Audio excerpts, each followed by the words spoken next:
Hello, all, and welcome to the World Discord Podcast. I'm Brian Endless. I'm Joel Ostro. How you doing today, Joel? I'm here. How are you? Well, that's a good thing. I'm here too, The and we semester's have in our, week 3, so, it's not a given. yep, we have our guest with us today, who Joel will introduce in just a moment. Today, we're going to talk about Haiti. It is a small island state in the Caribbean, just south and east of Cuba. It shares an island with the Dominican Republic. Haiti is unfortunately most often in the news because of the disasters and crises that it is hit with on a regular basis. Haiti has about 11 million people, and unfortunately, over 40% of them live in poverty. There are an enormous amount of displaced people, an enormous amount of hunger. And Haiti is in an unfortunate physical location in that it is regularly hit by earthquakes and also by hurricanes coming through the Caribbean, and they have caused immense damage over many, many years in the course of Haiti's history, and the people rarely have a chance to recover from them. But between they've had political deadlock in the country, they've had economic crises, and now since 2021 or so, they've had increasing gang violence, particularly in the capital of the country. Joel, let you introduce our guest, and we'll start chatting about it. Thanks, Brian. Yeah, we're particularly lucky here and want to thank Professor Emeritus Robert Fatton. Congratulations on that. It's not, if I'm right, that was a pretty recent development, your retirement. Yes, I retired in May, so I'm There's happy. at least one person on this Congratulations. podcast who is absurdly jealous. So congratulations. From the Department of Political Science at University of Virginia, longtime expert on Haiti, and we're very lucky to have you. As Brian noted, a lot of recent news again out of Haiti, much of it unhappy politically, and then some weird news connected to Haiti that perhaps we'll touch on related to our own insane politics in this country. Um, but Robert, I'm going to ask you a question that you probably, I'll ask it and then you're going to hit disconnect and leave, and that'll be the end of this episode because it's a really awful question. So I'd like to acknowledge that in advance, but I'm going to ask it anyway. Um, I know Haiti. I know nothing about Haiti, but what I know suggests to me it's been one of the most persistently unstable political environments in the world for maybe longer than anywhere. And given maybe it's the cause, but one would think, given its proximity to pretty stable systems in the area, and the depth of the problems that its instability causes, not only for the people of Haiti, but for everyone around, whether it's security issues or refugees, migration.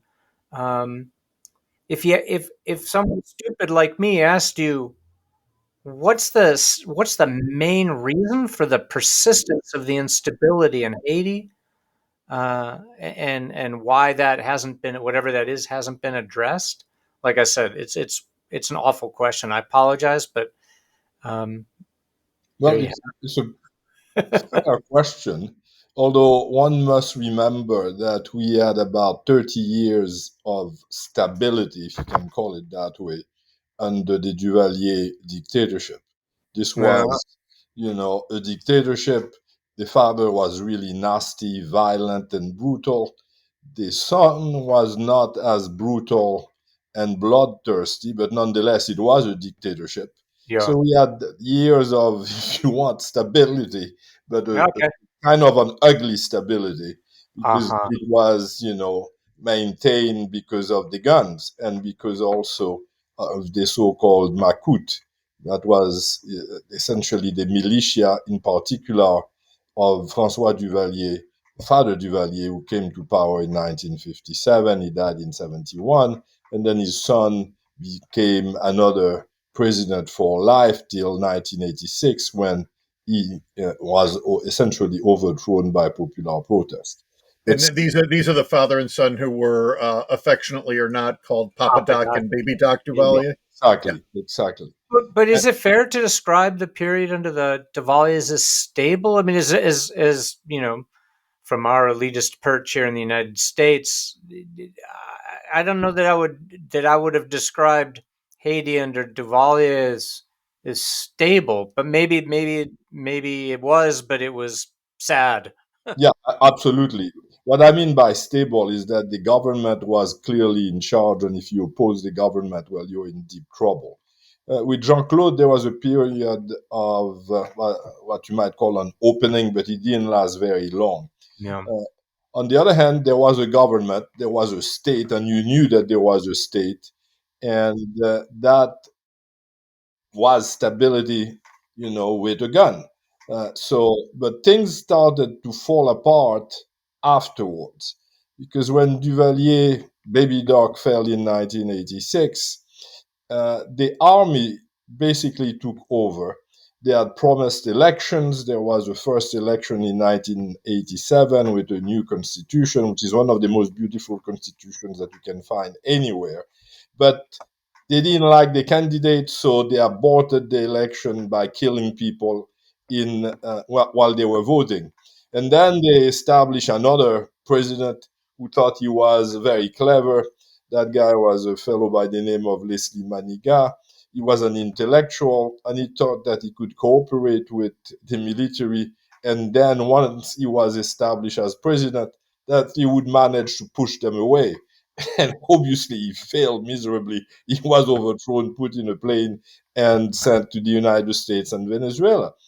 Then there are coups within the coups, and ultimately there was a transitional government in 1990 that led to the election of uh, Father Jean-Bertrand Aristide, who was an extremely popular leader. He was the man who was brought to power by the so-called Lavalas movement, and Lavalas in Creole means the flood. And the flood really captured the euphoria that there was in Haiti for social change with Aristide. And when Aristide became president, he promised significant reforms. He had a slogan which was Tout moun c'est moun, which is a Creole word to mean simply that every human being is a human being, which in the context of Haiti was quite revolutionary because the divide between the wealthy elite, very small, and the rest of the population is really immense. So there was a feeling that things were going to change, that not only change, but change significantly, and that democracy was going to be implanted. Now, the problem with Aristide is that he found out very quickly that the elite was not going to put up with that, and that the military were not going to put up with it either. So he started, making speeches that were unnecessarily radical because he didn't have the power to implement his views.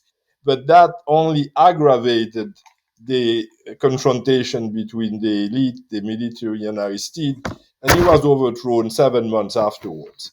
And when the military took over, it was a bloody coup. Uh, that coup was something that was a catastrophic kind of event in Haiti, not only because it really, uh, to a large degree, killed any type of significant reform in the modern history of Haiti, but also because it led to a series of events, both internal and external, that contributed to the beginning of the crisis that we have now. I mean, it's a long crisis, as it were. And I think the crisis that we have now is the most severe. But be that as it may, Aristide, as you know, was restored to the presidency when Bill Clinton decided that the dictatorship had to go. But the return of Aristide was one that, to a large degree, uh, neutralized whatever radical reform he wanted to implement in Haiti. Uh, Aristide was, and that was the price to get. the backing of the United States, to sign on to the typical stabilization programs with the IMF and the World Bank, and those things were antithetical to the idea of changing Haiti. He did also something that contributed ultimately to disintegrate, to some extent, society, but the intention was a good one, though. He didn't abolish, but he essentially retired the military. And the idea was that the military had traditionally been a force of repression, and there was no need for military if you were having a democracy. And the idea was that there would be, like in Costa Rica, there would be, a police. That was the vision. Now, unfortunately, uh, while the army was disbanded, they went underground, although many of their leaders left the country, but they went underground and they reappeared about 10 years afterwards in the second coup that led to the overthrow of Aristide. So the instability at that moment became quite significant. And it's an instability that led to all kinds of morbid symptoms. On the one hand, with the elimination of the army, the elites started to create their own private militias, nurtured them, Hmm. made them, and Aristide did the same thing. I Hmm. created what was called in Haiti the chimera. So you had the beginning of kind of private armies that That's were never good. controlled, yeah, that were controlled by people in the government, people in the business community, and therefore, and also drug. There was a Yeah. lot of drug, and still there is a lot of drug trafficking. So you had the beginning, if you wish, of that kind of phenomenon on a widespread scale. Now, we need also to mention that those type of private militias are part of the Haitian history. It's not something new. What is new is the extent to which they control life, in particular in Port-au-Prince now, and the extent to which they have gained autonomy from the key private political sectors of the country. They've become powers unto themselves. So that has changed. So the stability there has all kinds of internal really ramifications, but also external. I mean, at least this is my view. The kind of economic programs that have been imposed on Haiti since Jean-Claude Duvalier have destroyed, the productive capacity of the economy in Haiti. Agriculture has been quite clearly, almost ravaged. I mean, we don't produce sugar, we don't produce, we were kind of independent. But the opening of the economy killed that. So, and that means that at the economic level, a situation that was not good became even worse for the average Haitian. And it has continued to get worse. And also, foreign interference has been consistent. I mean, I think the Mexicans have a way of saying that they are so close to the United States, but so far from God. And I think Haitians would say the same thing. Whether it's malicious or not, uh, Haitians have been confronted with, you know, the United States I mean, for a very long time. The United States occupied Haiti from 1915 to 1934. Always been involved in Haiti. During the Cold War, it supported, maybe reluctantly, but supported nonetheless, uh, both Duvalier, Jean-Claude and François Duvalier. And in the coup against Aristide in 1991, there were significant contradictions within the American administration. The State Department didn't like particularly Aristide, but it wasn't really uh, concern about some sort of radical communist in power. The CIA was of a different opinion, and in fact, we know now because some of the documents were released that the key leaders of the coup General Cedras and others like a fellow by the name of BNB, they were on the payroll of the CIA, and the CIA must have known, obviously, that a coup was coming. Uh, and the United States has always traditionally supported the elite, which means that you have the coercive force, in Haiti, the military plus the elite, which have tended to be always united, always in the background and preventing any fundamental change. And they got the support of the international community. And the first, uh, international mission from the UN came in the 90s to reestablish, some modicum of order. Right. And And by those are usually when international missions have come in. It's usually, I think, in '94 and in 2004, U.S. Marines coming in first, and then the UN coming in and That's leaving the U.S. pattern. behind. Is that correct? Yeah, that's the pattern because when Aristide was restored, you had about 20,000 Marines who restored Aristide to power, which was a very ironic thing because Aristide initially was continuously talking about imperialism, etc., Yeah. etc. And Yeah. he's back, literally on the back of the Marines. I mean, if you Yeah. watch the news at the time, he came back literally in a helicopter and a plane by the support, So that was a major contradiction that contributed to a large degree, to the decline of any type of serious reforms that you could have in Haiti. Uh, So tell us for a moment, if you don't mind. I think that's a great big picture. Thank you.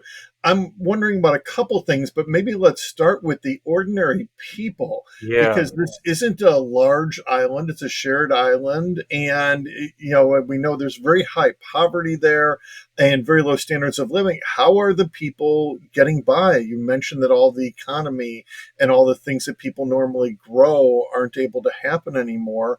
What's their situation like now? Well, the situation now, in particular in Port-au-Prince, and Port-au-Prince is the hub. If things go bad in Port-au-Prince, they tend to go bad also elsewhere. But the situation now is really catastrophic because the proliferation of gangs and the violence, which initially started really in the slums, has moved across Port-au-Prince. I mean, Port-au-Prince is controlled by the gangs now, about Mm. 80% people. Oh. But that has meant that not only you have the violence, but you've had a significant exodus from the slums and from the areas adjacent to the slums. So it's estimated that something like over 300,000 people are internally displaced and they don't have jobs, obviously. They are living, those who have stayed in Port-au-Prince are living in horrible conditions, in stadiums, in things, I mean, with very little assistance. And the UN estimates that about, something like 40% of the population is facing extreme conditions in terms of food protection. And then as you said, the poverty in Haiti is huge.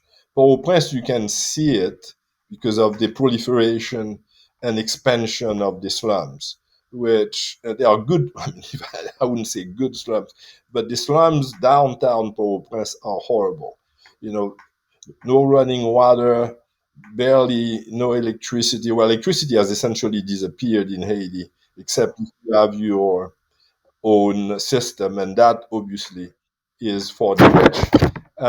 But so you have a catastrophic situation.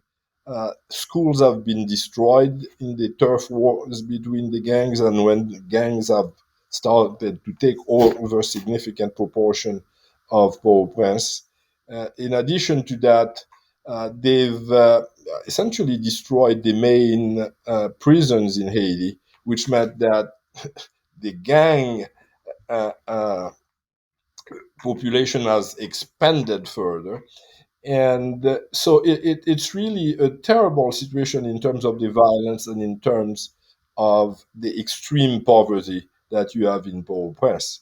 In addition to that, the gangs control the main artery to the oil depots that make the whatever is left of the economy function and traffic, obviously, and they can cut that whenever they feel like it, which means that in a paradoxical way, the main businesses, whether they like it or not, are paying to have transportation of oil. Uh, Yeah. so so yeah, and the state is virtually doesn't exist. There is a juridical state, but in terms of its capacity really to run the country, it is disappearing. And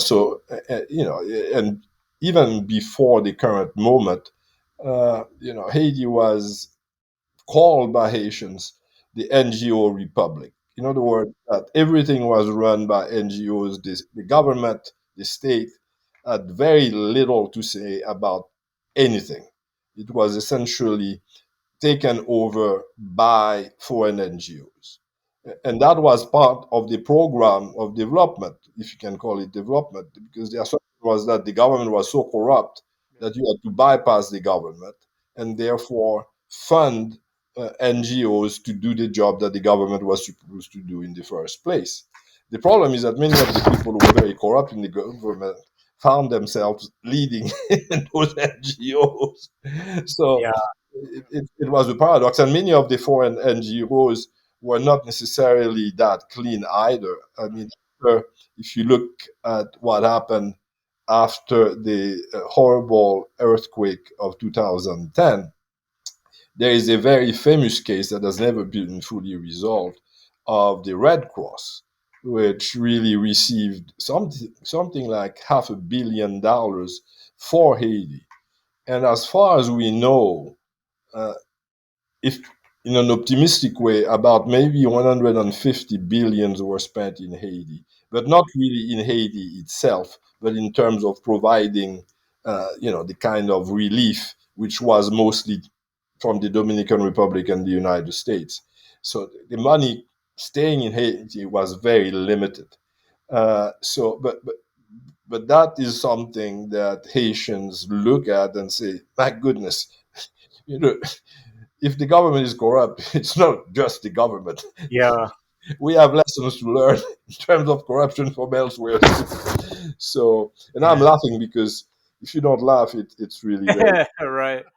You mentioned the Dominican Republic, and I wanted to ask. It's a shared island, and while no one would accuse the Dominican Republic of being a wealthy and advanced, developed economy, things are certainly better there. There's a thriving tourist industry, as we all know about at a minimum. One, I don't think it would be wrong to assume that there's no objective reason why Haiti could not have the same. It's basically the same geography, the same location, the same desirable beachfront areas, but they don't have it. And I sort of wonder. There's obviously, well, maybe not obvious to most people, a long history of unpleasant history of relations between Dominicans and Haitians, between the Dominican Republic and Haiti. To what extent does that play a factor in Haiti's instability now?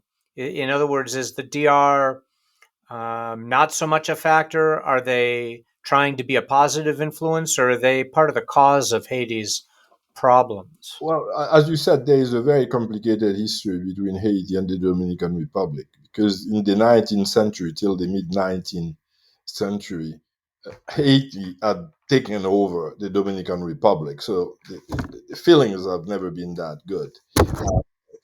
But more recently, and when I say more recently, uh, the trajectories of the two countries have diverged significantly. And Yeah, this is, in my view, uh, related to the nature of the type of compromise that the Dominican elite managed to effect in the aftermath of the Trujillo. Trujillo was a dictator for a very long time. When he fell, and there was also uh, an attempt to have some sort of real transformation under Juan Bosch in the early 1960s. That was put down. The United States intervened, and ultimately the elite reached kind of some sort of historic compromise that we are going to do something differently. We are going to share power. We are going to have some sort of a social contract with the rest of the population. And that became the if you wish, the mother of the development of the Dominican Republic. And that historic compromise started to really make some progress. And ultimately, it led to fairly fair elections, some redistribution of wealth, and obviously economic development, thanks to mainly the tourist industry. I mean, I was in Dominican Republic a few years ago. It's completely different than Haiti. They even have a metro system, which really Yeah. shocked me. Oh Which, wow. yeah. So, Yeah. so it's not a rich country, but it's a country that is doing fairly well. Now, if you looked at Haiti and the Dominican Republic in the 1950s, Haiti was actually more advanced, quote unquote, than the Dominican Republic in terms of economic, the gross national product, in terms of tourism, etc. But it started to diverge because of Duvalier Mm-hmm. and because of what happened with Trujillo. Trujillo was very corrupt, but it created an infrastructure that future generation could ultimately use to further the development of Haiti. Duvalier really didn't create an infrastructure. The only thing that he did, in particular, Francois Duvalier, is the airport, and there is a hydroelectric plant called Pelig, which doesn't work very well now. But those were his two main accomplishments. Then, under the sun, you had the development of the apparel industry, and you had some major arteries built to link, south, north, etc. But nothing much more. There was very little more. Uh, so the decline of the economy of Haiti, which really was massive under Francois Duvalier. There was some sort of recovery in the 1980s, but nothing significant. Whereas the Dominican Republic managed to have elections, imperfect, but they knew how to deal with it. And as I've said, there was kind of a social Yeah. contract with the rest of the population. We didn't have that with Duvalier. But in Duvalier, relations between Haiti and Dominican Republic, that's not then part well, of the cause of Haiti's problems. Well, there are problems there too, because if you look at the two countries, the economic development of the Dominican Republic, to some extent, was fueled by ultra cheap labor coming from Haiti. So Haitians, a significant number of Haitians moved to the sugar plantations, and more recently into the kind of mini industrial base that they have, and the tourist industry. There was a significant exodus of very poor Haitians to the Dominican Republic. Life was not great, but it was better than what they had in Haiti. Sure. Uh, and that in turn has started to create significant problems of migration. The Dominican Republic now said enough is enough. We don't want more Haitians. And they've expelled something like 200,000 Haitians. Some of them were born in the Dominican Republic, but they didn't have the papers. And if you didn't have the papers, you were forced to exit. And the Dominican Republic has even started to build a wall. There is a kind of a copy of the of Trump's model in terms of immigration, and that creates significant problem for Haiti, because you have a massive population that is coming back to the country and exacerbates the already significant problems that Haiti is facing. There was a moment where things were not were seemed to have changed, and that was in the immediate aftermath of the earthquake. The relationship became much better. The Dominican Republic did provide some significant assistance. They were benefiting too, because it was you know a plus for their economy, because a lot of the stuff that was needed for the recovery came from the Dominican Republic. But nonetheless, there was a semblance of things, improving. That changed by the late 2000 teens. I mean, things started to deteriorate again. The Dominican Republic decided that they didn't want more Haitians there. So the relationships are not very good at the moment. Oh, can't hear you, Brian. You're muted, Brian. Yep. Thank you. You're welcome. Thank you for that. Between natural disasters and health issues and politics and gang violence and just poverty, there are an enormous number, not just of internally displaced people, but also refugees that seem to be fleeing Haiti. You mentioned the Dominican Republic turning people away. I know some have gone to the United States. Many have been turned away from the United States. Many of us know or have heard about Haitian boat people horrifically being turned away. How big is this issue? Do you know how many Haitians have fled as refugees? Well, it's a huge issue because, let's put it that way. A lot of Haitians would want to exit because of the conditions in Haiti, not because they don't like the country, but the situation is so bad. So, and people have started to exit after I mean, it's been an increasing number of people. Uh, After the coup of 1991, a lot of Haitians left. And they went to Canada, they tried to get to the United States, so much so that started also in the 1980s. And there is a very famous agreement between the Reagan administration and the Duvalier government, whereby if Haitians are seen in a boat in the high seas, they are Yeah. picked up, returned to Haiti, no Turned. questions. But then, when after the military coup, there was a massive exodus. So Haitians couldn't. I mean, some did manage to get to the United States, but many of them were put in the base of Guantanamo in Cuba, and then they would be processed either to continue to the United States or to be deported back to Haiti. More recently, the exodus is not just to the United States and Canada, but people at one point could go to Brazil and Chile without a visa. So you had, it's estimated that something like 100,000 Haitians went to Brazil and probably a little bit less, but to Chile.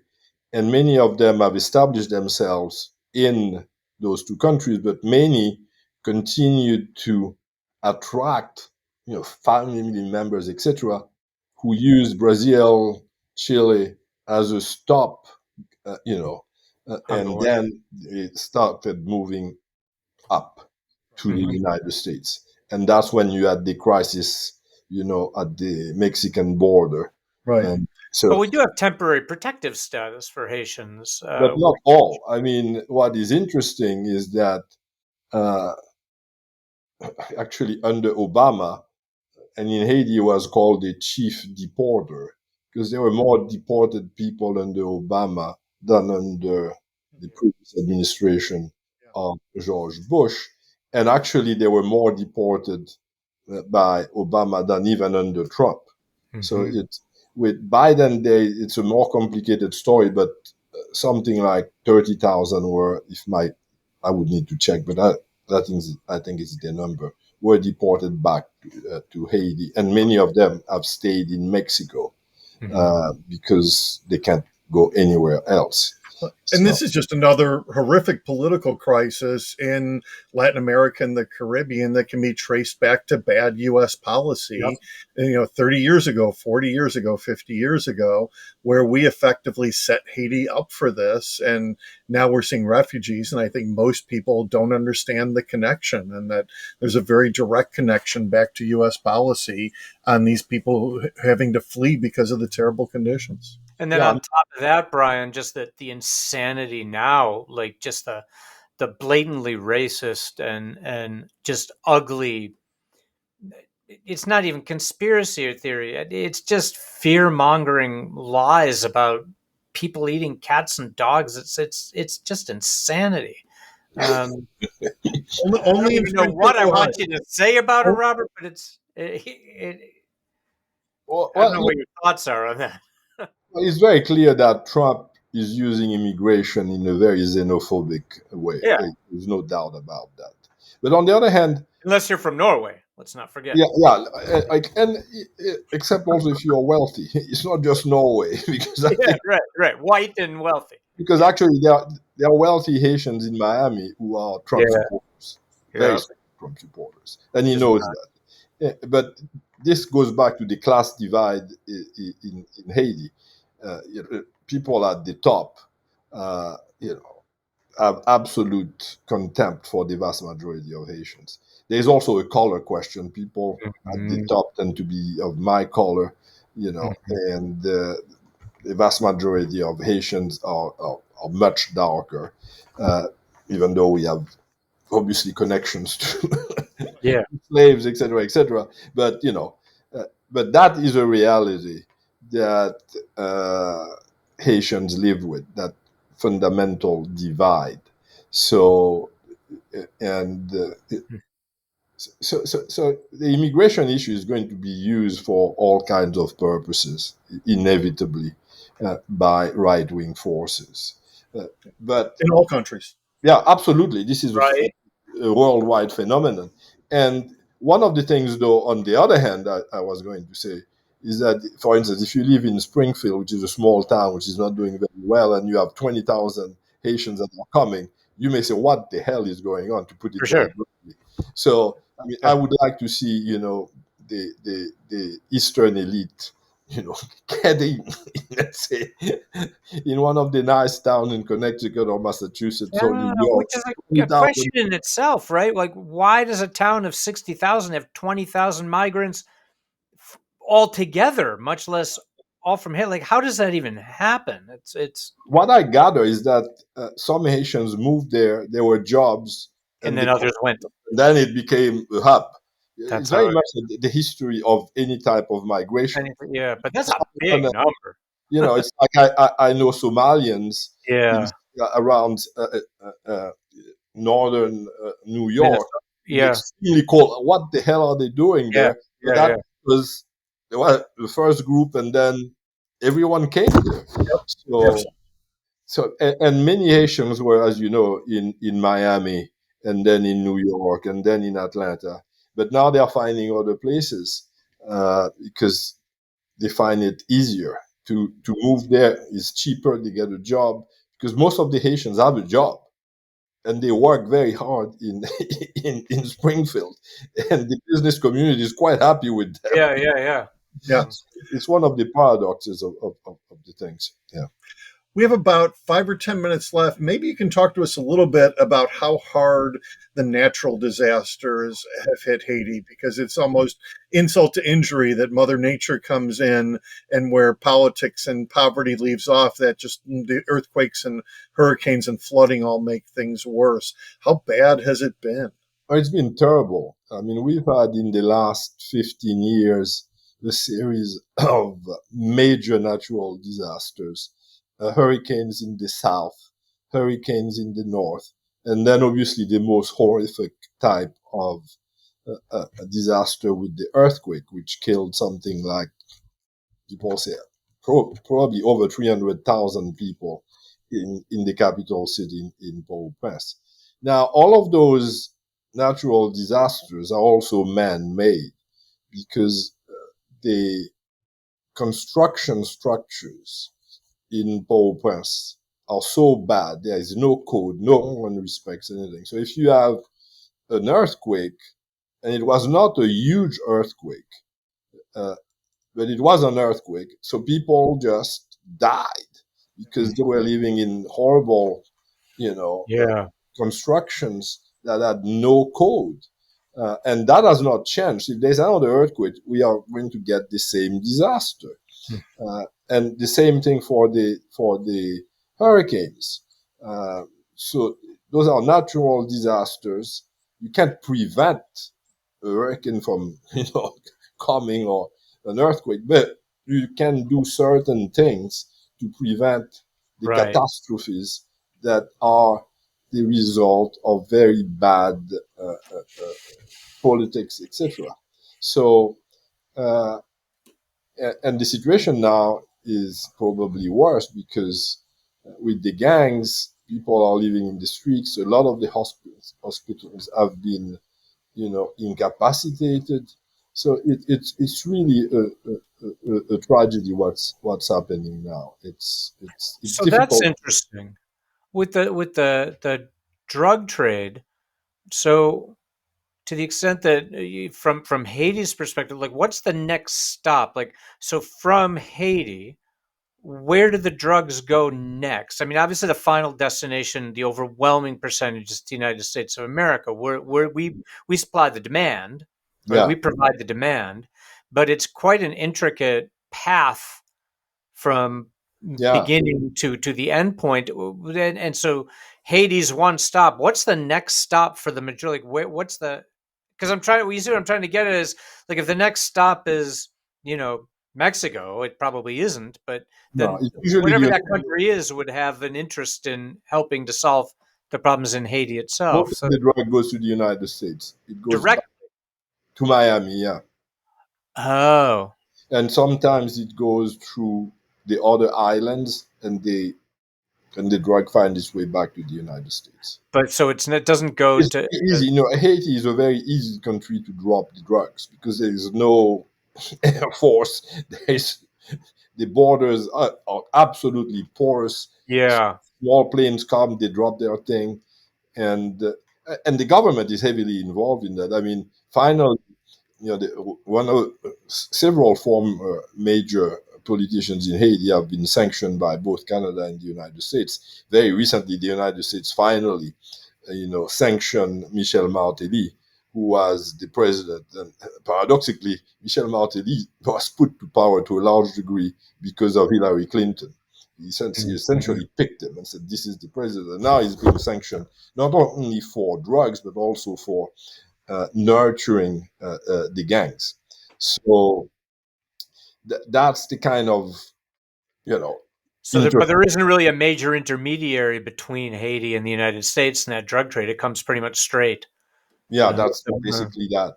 And there have been many reports, for instance, of corruption uh, at the port in sure. Miami Yeah. and Shocker. the airport too. Uh So in huh. other words, there is that kind of connection. That's So it's. I mean, it's a connection that also led to the assassination of the former president Jovenel yeah. Moise in 2021. You had, surprisingly, Yeah.